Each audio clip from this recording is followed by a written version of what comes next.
Coming up on this episode of Falmouth in Focus, we visit a rally to promote peace, check out a science-themed walk in Woods Hole, and break down how travel will be affected during the upcoming Falmouth Road Race. All this and much more on this edition of Falmouth in Focus.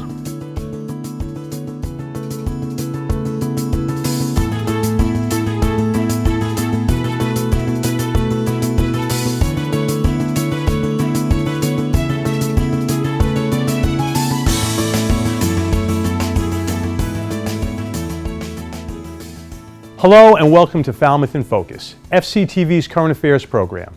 I'm Michael Kasparian, President of the Falmouth Chamber of Commerce. We start this episode on the Village Green in Falmouth, where residents gathered on August 13th for Peacekeepers Unite, a rally to stand up against hate, violence, and bigotry in reaction to clashes in Charlottesville, Virginia, where a white nationalist protest turned violent. Among the speakers was engaged Falmouth member Jarita Davis. I'm posting information about how to contact the Department of Justice that has decided that, we don't really need to spend our funds looking at white supremacist groups as like terrorist or hate groups, and so they've actually defunded those programs that are paying attention to groups like the KKK and neo-Nazis in America. So we need to call a representative and say, this is important, still pay attention to that, do not pull funding away. Obviously, it's still an issue.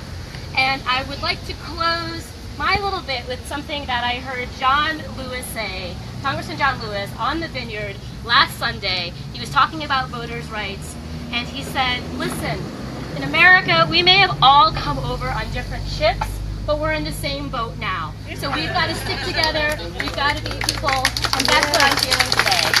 That's why reclaiming the American flag is not a symbol of hatred. This is a symbol of unity. We are one people united, no matter the age, race, color, creed, we're all here together. Thank you for coming here together on the main green. And yeah, join our page, there's information. Other citizens spoke out and voiced their thoughts, such as Sandy faimen-silva. I don't want you to forget that there are many things you can do. You can write letters to your congresspeople. You can make phone calls.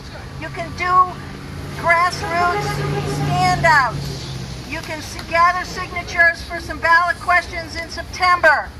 Please don't disappear. Peacekeepers Unite was one of hundreds of similar protests around the country that occurred following the tragic events in Virginia. Thanks to Donna Buckley and Elise Hugas for providing us with that footage. Nearly 6,000 people per year are diagnosed with ALS, also known as Lou Gehrig's disease. Nonprofit organization ALS One recently hosted Falmouth Fights ALS, a weekend-long effort to support the fight against ALS. Families, businesses, and the Falmouth community at large all came together to do their part in ensuring that ALS is eliminated. Smile.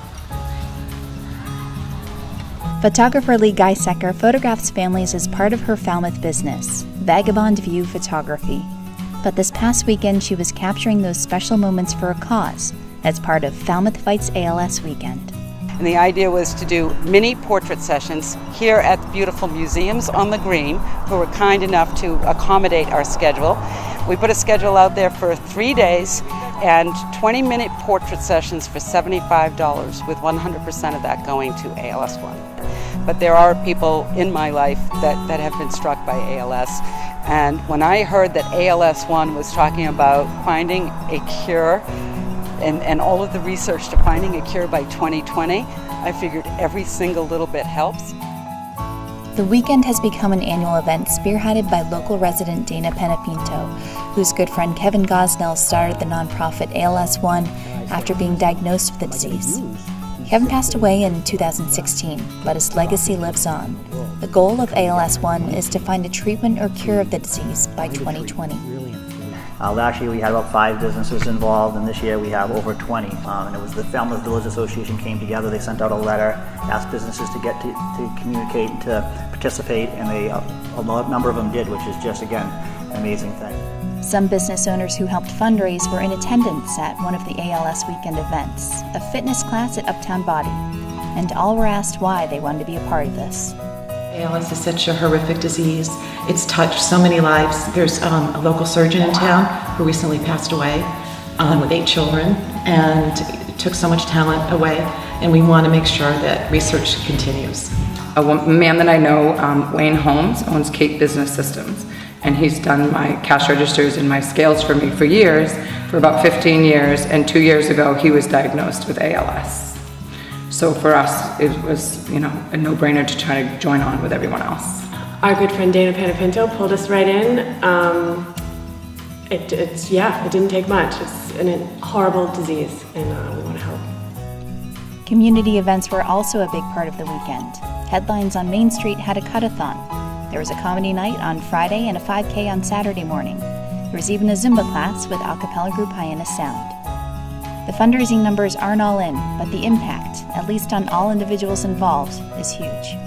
From what I've seen, it's very overwhelming and very emotional to see the town come together like this. Yeah, the community of Falmouth, as we said, is just not shocked and amazed us, but just made us really proud. I work in Boston and make a long commute every day, and people say, why do you do it? And I do it because of this community and things like this, because I don't know where you could find a group of people, finer people who would, support such an event like this on such short notice, and just not just participate, but get involved. To learn more about ALS One and their efforts to find a cure for ALS by 2020, you can visit their website at alsone.org. Thanks to Liz Lerner for that piece. It's time now for the latest from Town Hall. Here are the takeaways from recent municipal meetings chosen based on community impact. In the last Selectmen's meeting, the Community Preservation Committee presented to the board some of the work it's been doing all around Falmouth. As examples, the committee presented work being done in the areas where CPC funds are allowed, such as historic preservation, community housing, and recreation. In addition, Virginia Carmichael of the Community Preservation Committee briefly went over the distribution of funds and how the funds are being spread throughout the town.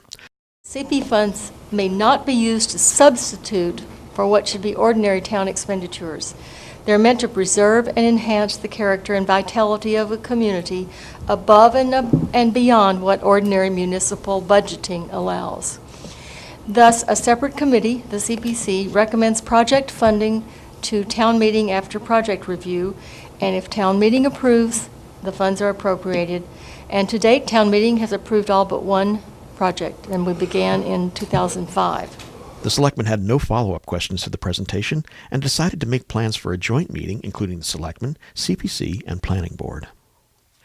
The Andrews Farm Working Group presented an update to the Selectmen regarding the current status of Andrews Farm and some activities the working group has been doing since the spring of 2017.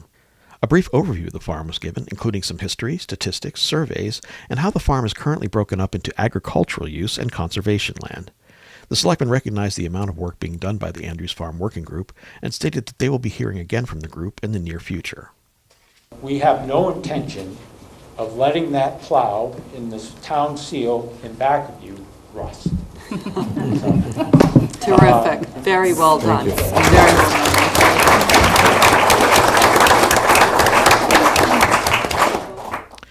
The Selectmen also had a follow-up conversation regarding the proposed Trotting Park Bikeway connector. Town Manager Julian Suso started off by reading a letter written to him from School Superintendent Nancy Taylor, which cited some concerns with the proposed extension. Mr. Suso then went on to provide potential next steps and recommendations to the board, including public design, public meetings, multimodal modes of transportation, public works evaluation to minimize safety concerns, and possible alternative east-west routes overseen by public works staff to address larger concerns about public safety. The recommendations also emphasize the Bikeway Committee work closely with public works staff for future initiatives. The Board of Selectmen agreed after discussion that they need to take more of a leadership role and direction on this issue to continue moving forward in an effective and inclusive manner. It seems like instead of continuously talking about great things that could happen but not having the sort of foundation in place to how those things could happen, to me, and I'm the liaison to Bikeways Committee, so I certainly don't mind helping to facilitate that, but I feel like this is such an important issue that it should be something that maybe the board helps to direct in a way that brings about some action. To watch any of these meetings in their entirety, please visit FCTV's website at fctv.org to view the programming schedule. What type of bait one uses plays a huge role in what you're able to harvest from the waters here in Falmouth. And Andrew Burke of My Fishing Cape Cod is here to let you know what will best increase your odds. Hello everyone, and welcome to another edition of the My Fishing Cape Cod monthly fishing report for the town of Falmouth. This week, we'll be discussing how you can increase your odds of catching a striped bass during the heat of summer, primarily by using bait. In this clip, My Fishing Cape Cod founder and creator Ryan Collins is trolling a tube and worm behind his boat. There's a couple small piles in the fleet down here. I haven't seen anybody catch anything. But at least I've marked a couple piles. I mean, not... Oh, I doubled up right now. I'll call you back. Look at that. There's a lot that goes into tube and worm fishing, but it's essentially a long piece of rubber tubing tipped with live or freshly dead seaworm. I was just calling the Laura J, telling them nothing much was going on. I don't know how big these fish are, but... Tube and worm fishing is very effective in the summertime, especially in the Falmouth area. However, it can be relatively confusing for a beginner. Luckily, on myfishingcapecod.com, Ryan Collins will personally show you everything he knows about fishing a tube and worm. However, there is a simpler way of catching fish during the summertime heat. You're watching striped bass attack chunks of mackerel during the summertime months. You can employ the same technique from shore or boat to catch these fish. Simply cut fresh bunker or mackerel into chunks, place them on a hook, and fish them with 2 to 4 ounces of weight ahead of them. It's important to keep these chunks near the bottom because that's where the fish are mainly oriented during the summertime. Don't be discouraged by the bad reports that you may read from other sources. It's still very possible to catch very, very large fish on artificial lures, such as swimming plugs, and in this case, flies.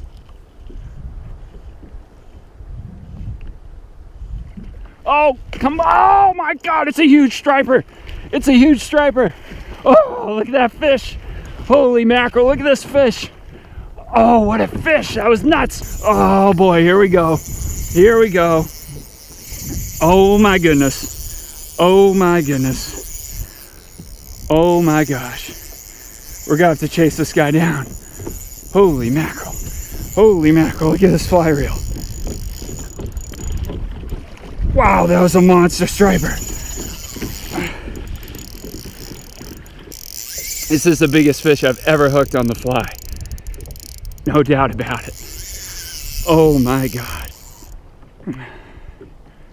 Jeez. That fish rolled right behind the kayak. I tossed the fly, kind of like a backwards cast. Said a prayer, and that fish just came up and engulfed it. Come on. Oh. Oh. Oh my God. Oh. Look at that. Visit myfishingcapecod.com to learn more about how this particular fish was caught. 46 inches, but he is fat. Really fat.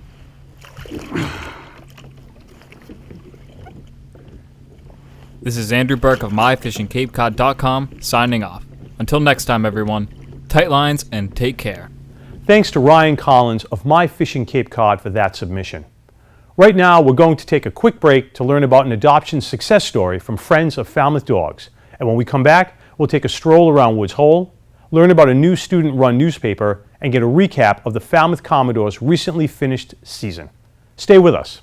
George is an approximately 7-year-old German Shepherd who came to our program as a stray and suffered from heartworms, a large benign growth on his chest, and mange. First, veterinarians treated his mange, and George remained at the shelter, winning over volunteers with his sweet personality. After the mange was cleared up, the next step was heartworm treatment. Friends of Falmouth Dog found a foster home for George where he was kept during the treatment. Once that health issue was tackled, all that remained was the benign growth, which was nearly the size of a tennis ball. This was removed from his chest, and since then, George has been adopted and is doing much better. His new family reports that he likes to run. If you're interested in sharing your own adoption success story, call Friends of Falmouth Dogs at 508-548-7742 or email info@friendsoffalmouthdogs.org. Welcome back. 18 different organizations were featured in this year's Woods Hole Science Stroll, and despite a rainy start, the event had quite a turnout. In this next segment, we get a taste of what the marine science mecca of Massachusetts had to offer. The Science Stroll is kind of a visit along the waterfront, so it is truly a stroll, but it's a visit to a number of scientific organizations that have displays along the waterfront and Woods Hole, and to showcase our science and research activities to the public. It's free, it's family-oriented, many kids' activities, kind of something for everybody. There are 18 organizations here today participating, and it's been wonderful. There's been a steady flow of people up and down the street. Most of the activities are based between the drawbridge and the Woods Hole Science Aquarium, actually. So they're at the Oceanographic Institution. Their research vessel Atlantis is open for tours. They have several other exhibits there of research equipment, exploration equipment. The Marine Biological Laboratory right next door has a number of activities, and you can see animals in tanks and the kind of research they do. Here on Waterfront Park, where I'm standing, there are 4 or 5 or 6 different organizations here. The United States Geological Survey, the Sea Education Association, Woods Hole Research Center is here. So it's a combination of conservation, environmental, education, and science. And then NOAA, the NOAA Fisheries Lab at the end of the street, has a huge, actually several tents with about 20 different kinds of displays there. We're here at the Science Stroll today talking about our organization and providing some eclipse glasses for families that would like to come by and pick up a pair, and also some tips for safe eclipse viewing. Our group, the Falmouth STEM Boosters, is very involved in helping teachers and students make really good connections with all the STEM organizations in town. And today we also have some students from Falmouth High School who are working with the Augmented Reality Sandbox provided by Zephyr Education Foundation. And you can move the sand and move the virtual water in here, and it's a good way to learn about sea level rise, because you can raise sea level and see what gets flooded as sea level rises. Storm surge and waves can be simulated in here to see what the storms coming up the East Coast might do to our coastal areas, and also see what areas would be eroded within the coastal zones, and also study watersheds and estuaries with this sandbox. Things like scallops, if you study them, they're signs of healthy bay. So you know if you're finding scallops that the water's clean. Today we're doing candy chromatography, candy chemistry, and we're looking at dyes in M&Ms, the color coding of candy. So we've got a great group of kids here who are seeing all the different pigments that go into making up their favorite candy colors. And that's just everyday real world science, and that's what we're here to promote. Is science isn't something you should be afraid of. You know, people say that they don't believe in certain things, they're just theories, but science is real. It all comes down to real theories, math, physics, science, technology, engineering, math. You know, it's the STEM fields. That's why we're here. Science plays a role in all aspects of our lives, and it's a fun thing to do too. You can get your hands wet and just play with science. It's great. You can find out more about the organizations featured in the Science Stroll by visiting woodsholesciencestroll.org. Thanks to Liz Lerner for that piece. Students at the Mullen-Hall School recently put out the first edition of Shark Bites, a newspaper created entirely by students at the school. The student authors and third grade teacher Robin Langmead spoke with FCTV about how the project came to fruition. We started off the year and I told them about the newspaper and how we were going to create a publication that was going to go out to the entire student body of Mullen-Hall, and that they were going to be the authors and photographers, and they were going to do all the parts of it. So then we had to brainstorm ideas of what we were going to write about, and they came up with great ideas. And then we found 2 days during each week to turn our writing block into focusing on writing for the newspaper. And we used the Chromebooks that we were given from the FEF grant to be able to type up our articles. They had a lot of freedom and a lot of creativity with what they put out. And yeah, so 2 days a week we would do that, and then we would just keep moving our articles forward until we'd made decisions of what was going to be in the newspaper, and then we took it from there, or I took it from there, editing and putting it all in, interviewing. I had a vision of, I know, like for all the students of Mullen-Hall to be really interested in every article. They would be really excited about seeing their own names in the article, and just bringing in, more of our Mullen-Hall community into the newspaper. I thought would be a really great idea. So I asked all the students to interview a variety of different grades and different genders, and come up with questions to ask them that related to their articles. So that process was challenging. They recorded the interviews using an iPad, and then they would have to write down after listening to their recording, and then embedding that into the body of their articles. My article is about bullying and how to prevent it, and how many I would just interview people who have been bullied and what they did or what happened to them, and it was fascinating to sort of know what's happening with other people in their lives. Well, we did an article on the new water bottle fillers here. So first we had to interview the principal, and she told us why we got him, and then we needed to interview students about their opinion on it. Thanks to Ryan Weber for that story. Cape Cod Baseball League's Falmouth Commodores recently closed out their season. While they weren't able to bring home the championship, there was no shortage of memorable moments, which are broken down in this 2017 season wrap-up. What are your thoughts as we kind of close out the summer? Well, it was quite a season. It had a little bit of everything. We saw some weird baseball. We saw some great moments throughout the season. We saw walk-offs, exciting plays, a lot of home runs. Hit the most home runs in the league, and it was really a great season. They won the West Division, so there's really nothing to kind of shake your heads about. Second year in a row, they take home the regular season Western Division crown. Couldn't get it done in the playoffs, and it's been a while for them, but that really doesn't bother them because that's not what's most important to this team, even though, it's still there. Yeah, they take on Coach Trundy's mindset where it's just all about the players and all about a learning experience, and they did learn a lot this summer. They got a great offensive team this year. Yeah. We mentioned the home runs and all the runs scored, and the pitching really came together late, and it was a great run all the way to the playoffs. You hate to see it end the way it did, but all around it was a great learning experience for these kids and something that they'll take forward into their careers their entire lives. So the bags are being packed. Some players have already headed out. We'll probably be getting out of Falmouth within the next couple days, weeks or so. But as you guys, you look back on this summer, there's moments that stand out. I think about the Marty Bikino walk-off. I think about all these different things that happened. The 6-game win streak. I mean, what stands out to you? Oh, I think you said it. That Marty Bikino walk-off. I mean, I know I was on the call for that one, so that one kind of stood out to me a little bit more. But I mean, there were so many things. Just experiencing this Cape League for the first time. Yep. I had only been to one game prior to this entire season. Now 46 games under my belt. So I mean, it was just an incredible season. Just seeing the community support these Commodores and what the players go through each and every day, what the coaching staff goes through, all the interns. It's really a special organization. So it was the first year for Josh, second for me, and third year for Brandon Ball. Now,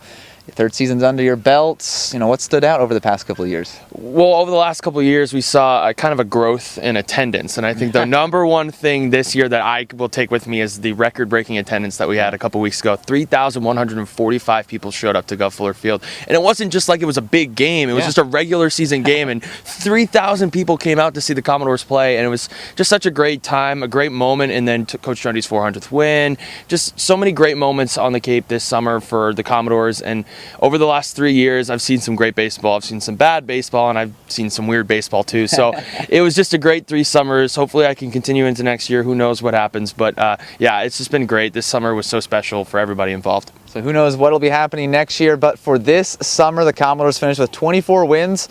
They won the West in the regular season for their second straight year. They fell short of their all-time goal, but of course, that is not what matters most to this organization. And for everyone here, for Josh, for Brandon, for the entire organization, I'm Blake Bernard saying so long from Gov Fuller Field. Thanks for listening every single day. We'll catch you guys next summer. And until then, never ever forget, folks, throughout all of this craziness, you are loved. Have a great year. Be sure to follow the next season as Falmouth fights for the championship once again. Thanks to the Falmouth Commodores for generously providing us with that piece.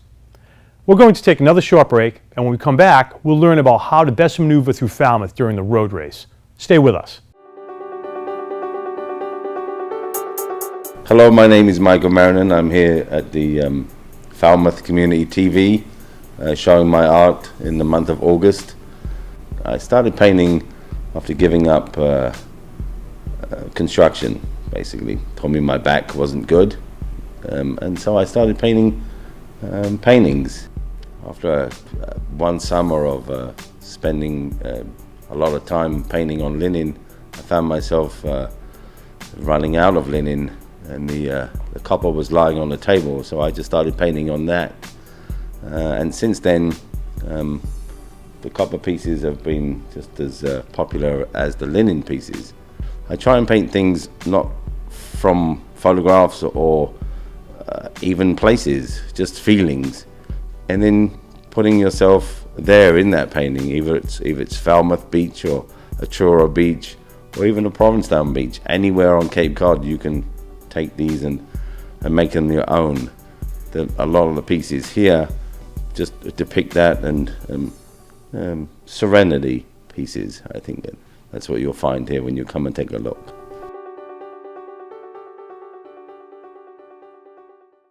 Welcome back. Since its start decades ago, the Falmouth Road Race has grown exponentially, both in terms of participants and observers. FCTV sat down with Falmouth Police Department Captain Jeff Smith, who explained how travel will be affected this year. Starting at around 5 a.m., traffic to Woods Hole will be restricted, especially in the Water Street area, as they set up for the start of the race. As the time progresses, the route along Oyster Pond Road, Surf Drive, Scranton Avenue, and all the way into the Heights will be closed at about 8:15. The finish line, where in Falmouth Heights, will also be closed beginning at around 5 a.m. That's an attempt to set up for the finish line. So beginning at 5 a.m., the Heights and Woods Hole will be restricted in certain areas, and along the route from 8:15 till about noontime is when we figure the roads will reopen again. In the Heights, a portion of the road in front of the ballpark will remain closed probably till around 1 o'clock until they get all the apparatus and equipment out of the road. Over the years, parking was allowed on Worcester Court. That will not be the case this year. Worcester Court from Grand Ave South to Grand Ave North and beyond will be restricted as far as parking. So we ask people to find legal parking spaces, and those that are parked illegally or in prohibited areas will be ticketed and or towed. So in addition to the road closures, we do have other security measures that we've put in place, the specifics of which I will not talk about here. But in general terms, since the Boston Marathon bombings of 2013, we did put some additional security measures in place that include restricting boat traffic in and around Falmouth Harbor and Woods Hole. And also we restrict the use of drones over an athletic event. That's to prevent any problems with the drones injuring or interfering with the race. So at the starting line and the finish line, bags will be restricted. So we ask people, if you're going to come and watch the road race, it is a family event, we ask that you try to leave your bags at home, as they will be subject to search in those areas. And also, this is a non-alcoholic event, so those found to be in possession of alcohol or drinking alcohol will be dealt with by the police. We ask that people just be patient, and this is this is the 45th Falmouth Road Race. This is something that happens every August, and we ask that people just either check the course on the road race website and just make plans that get them best around the route. Thanks to Chris McNeil for that story. Here at FCTV, we want you to know that television can be as easy as hitting record on your smartphone. We'd like to invite all Falmouth residents and visitors to share their slice of life with us. Email us your photos and videos or upload them to Facebook, Twitter, or Instagram using the hashtag MyFalmouth or Falmouth in Focus to be featured on the show. Thank you to our most recent contributors. We leave you now with the sights and sounds of the Falmouth High School Sax Quartet performing Koji Kondo's theme from Super Mario Bros. Thanks for watching Falmouth in Focus. We'll see you next time.